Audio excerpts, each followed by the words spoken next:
Plastics are generally produced as a single-use material, but last forever. Beaches worldwide witness the devastating effects these plastics have on our environment. Everyone is responsible for the amount of disposable plastic they consume. Just take a look at what's in our own backyard. Developed countries like the United States value problem-solving products that add value to the production and distribution of material goods. The development of plastics was a solution to virtually all product areas for both industrial and commercial life. Plastics aren't inherently bad. They're durable compounds that require little maintenance, reducing the need for material replacement. They're also lightweight, which helps to decrease shipping energy and cost.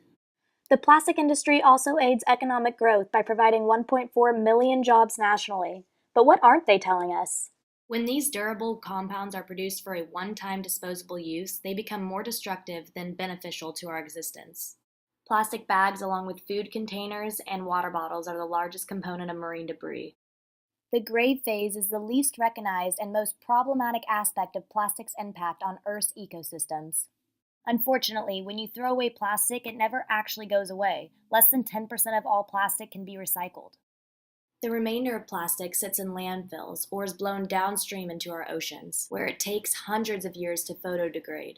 Marine life is facing large scales of death due to the suffocation, infection, entanglement, and ingestion of these microplastic toxins. Researchers claim that 100,000 innocent marine animals die annually due to our human plastic waste.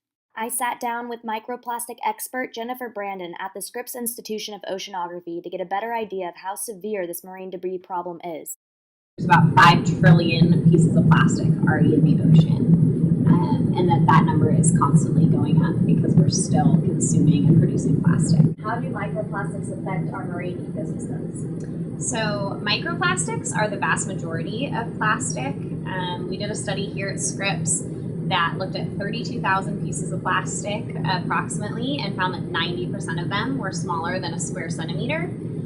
So most of the plastic in the ocean is microplastic. And that plastic really affects the ecosystems in a number of ways. It's easier to be ingested by the animals. So more animals across the whole food chain can eat it. And then once they've eaten it, it can bioaccumulate up the food chain. Plastic itself already has a lot of pollutants in it. It'll have plasticizers, BPA, phthalates, colorants, all those things. But then they can also have persistent organic pollutants from the air that absorb to them. As marine life consumes plastic, these toxins work their way up the food chain to our human plates.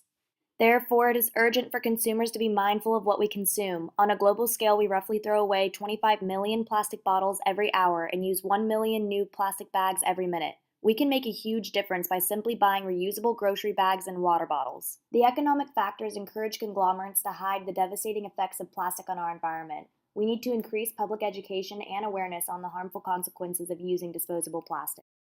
Everyone has the power to make a difference and help reduce their toxic footprint by switching to reusable grocery bags and water bottles.